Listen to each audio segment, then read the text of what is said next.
Some refs don't even need a uniform. All they had to do was walk onto the pitch wearing the shirt of the team they favored. Because on that day, the refereeing was the man of the match. At times, I'm sure. Goal for France, and it counts. Handball, say the Irish, but Thierry Henry scores the goal. It's Gallas after an alleged handball by Thierry Henry. It wasn't a mistake, it wasn't a distraction, it was a scandal. Today you're going to see part 2 of the most shameful refereeing decisions in football history, starting with one of the most controversial games in Champions League history, Chelsea versus Barcelona, semifinal of the 2008-2009 season. The first leg at Camp Nou ended goalless. Everything would be decided at Stamford Bridge. 2 star-studded teams on the pitch, but the one who stole the show was the referee, Tom Ovrebo. Before 10 minutes were up, the hosts opened the scoring. Lampard drove forward, tried to cross, but the ball deflected off the defense. Essien appeared on the rebound and hit it first time. The ball smashed off the bar and went into the top corner of Valdé's goal. What a banger! The tension rose.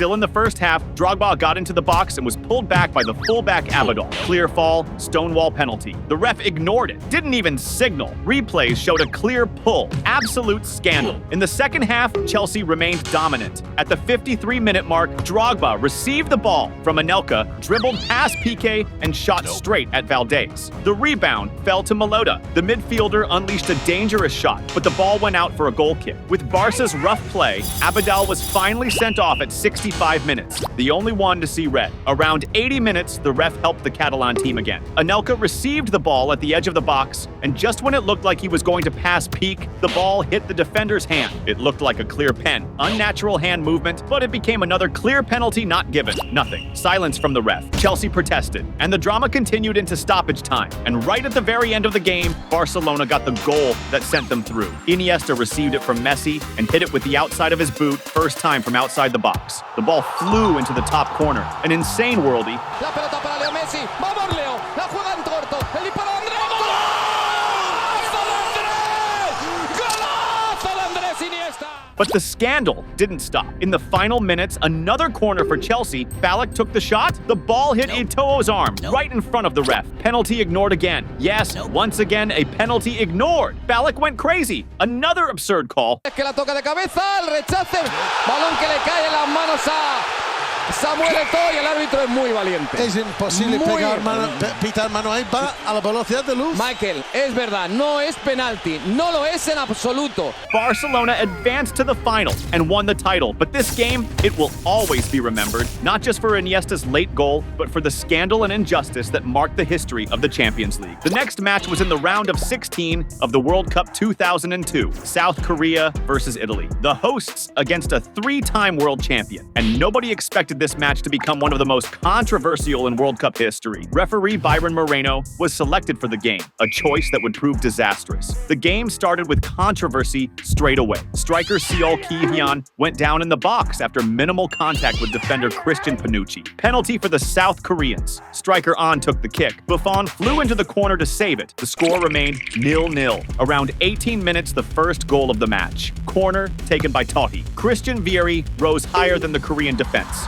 Strong header, impossible to save. 1-0. Italy, the 3-time champs, opened the scoring. Totti wouldn't stop. At 37, he played a magical through ball down the middle of the defense. Midfielder Tomasi went one-on-one with the keeper. Shot blocked by Lee. Italy was pressing. The game remained intense. Korea wasn't intimidated, and right at the end, they got the equalizer. Seol Ki-hyun capitalized on a grotesque error by Panucci on a cross from the right. He fired it into Buffon's corner, leaving him with no reaction. Historic goal. The South Korean fans exploded. 1-1. Everything level at 자, 황선홍. 여기서 쭉! 골! 동점골입니다. 동점골입니다. 이런 기적이 있습니다. 골이에요.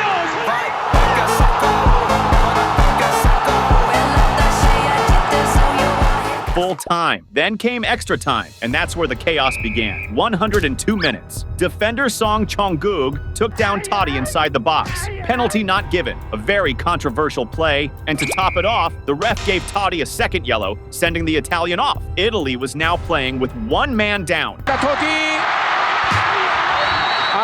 이거 횟수를 부는데요. 대장입니다. 네, 퇴장입니다. At the 109-minute mark, Italian midfielder Tomasi could have scored the winner. But the assistant flagged for offside. On the replay, the Italian midfielder was onside, receiving the ball from a Korean defender. But referee Moreno disallowed the goal. Another grave refereeing error. A mistake that changed the whole trajectory of the cup. At 117 minutes, finally, the golden goal. An Jung-hwan received a cross from fullback Lee Young-pyo. He headed it perfectly into Buffon's corner. No chance for the keeper. 2-1 for Korea. 교에게 문전으로 올릴 필요가 있- 올린다. 안정환 헤딩! 골! 한국이 8강에 진출했습니다. 한국이 이겼습니다. 역전승입니다. 한국이 이탈리아를 물리쳤습니다.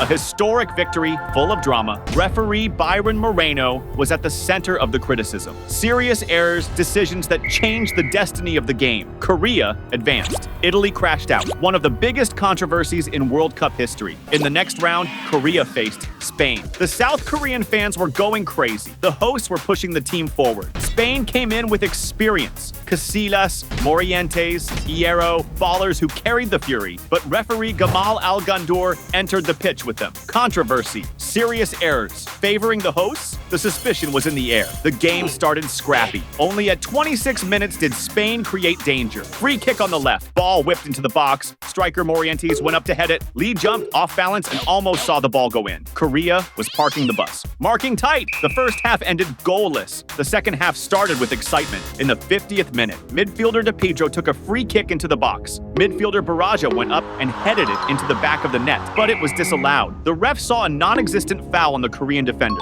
a controversial call. Spain screamed in vain. Once again, Korea had the advantage. Around 65 minutes, it was Korea's turn to almost open the scoring. Corner from the right, a scramble in the box. Winger Park shot hard. Casillas made a sensational save, denying the Korean goal. Normal time ended 0-0. Everything would then be decided in extra time, in the golden goal, and in the very first minute. Midfielder Joaquin advanced down the right, crossed from the byline. Morientes went up and headed it into the goal, but assistant Michael Ragunath signaled the ball had gone out. Replay showed otherwise. An inexplicable and revolting decision. Another goal denied to Spain. A goal that changed everything. The draw continued until the end. In the penalty shootout, Korea won. A historic qualification for the hosts. 경기는 끝납니다. 골!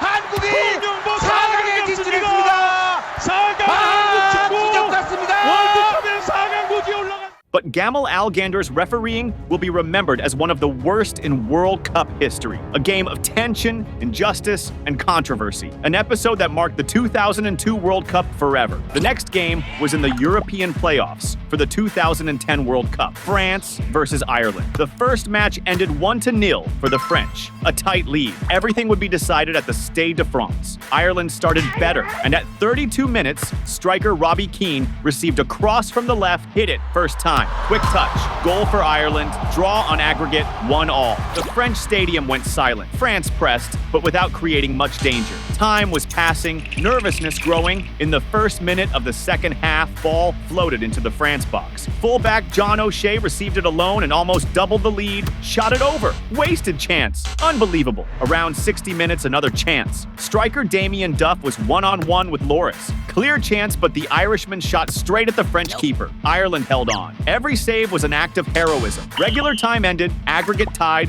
1-1. The match went to extra time. Fans' hearts in their mouths. And at the 103-minute mark came the moment that marked history. Midfielder Florent Malouda took a free kick from deep. The ball bounced in the Irish box. Henry received it in a dubious position and used his left hand to control the ball. He crossed it from the byline. Defender Gallus appeared to finish it off. Goal for France. Referee Hansen and his assistants didn't see it. The replay showed it. Intentional touch. Henry's handball. All square on the scoreboard. French advantage on aggregate. At times, I'm sure. Goal for France, and it counts. Handball, say the Irish, but Thierry Henry scores the goal. It's Gallas after an alleged handball by Thierry Henry. France's qualification was sealed. Ireland eliminated unjustly. Worldwide outrage. This match became a symbol of injustice in football. One more decisive game, influenced by refereeing, Argentina versus Netherlands, quarterfinals of the 2022 World Cup, a game loaded with tension. Antonio Mateo Lahoz' refereeing dominated the match. 13 yellow cards, confusion, protests, controversy in every play. At the 35-minute mark, Argentina went ahead with the genius of Lionel Messi. The number 10 played a perfect through ball to Nahuel Molina. The fullback controlled it, and with a toe poke, knocked it past keeper Knock. Goal, Argentine party. At 72, Messi showed his precision once again. Penalty, fired it into the corner, sent the keeper the wrong way. The legend scored another one. Argentine controlled it.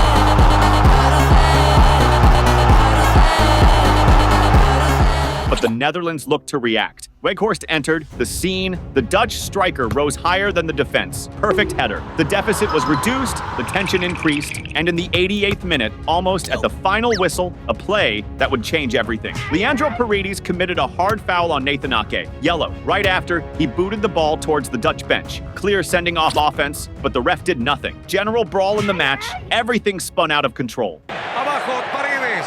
Le queda que abajo con falta Paredes. Leandro. Se calentó el partido. ¿Qué le pasa a Van Dijk? Con Van der Sar, una reacción desmedida de Van Dijk lo llevó por delante a Paredes, que calentó el partido.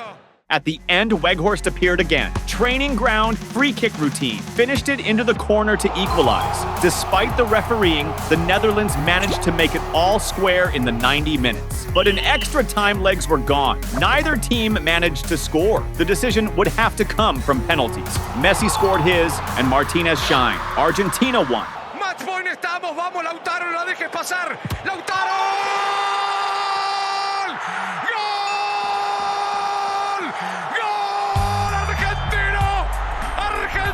Semifinalista de la Copa del Mundo!